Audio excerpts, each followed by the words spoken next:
The third type of jihad is combat to establish justice, which is the supreme goal in every civilization. Establishing justice is a supreme goal. So when people lose their country, when people become occupied, when people lose their rights, and they try to establish justice through peaceful means and they fail, even the international law allows them to resist the occupation and to resist the tyrants and fight. The problem comes here when people who, I mean Islamophobes,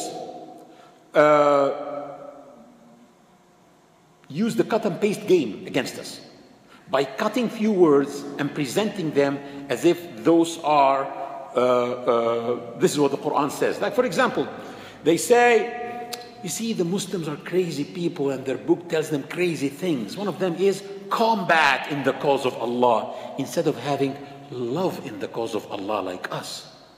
Excuse me, continue the verse. It says combat in the cause of Allah those who combat against you and do not transgress your limits, which means if you go to combat, if you go to the war zone to combat and establish justice, still you have limits that you cannot transgress. What are those limits? Stated clearly in the Sunnah of Prophet Muhammad sallallahu alaihi wasallam.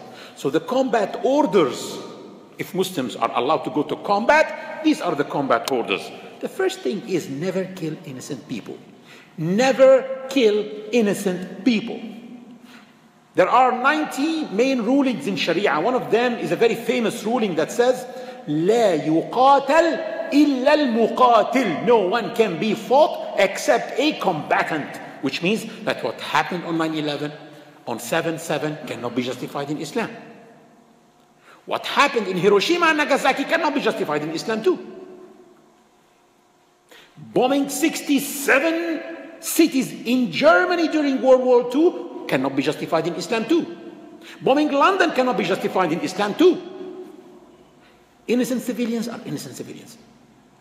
That's a red line that no one should cross. So Islam does not allow killing innocent people.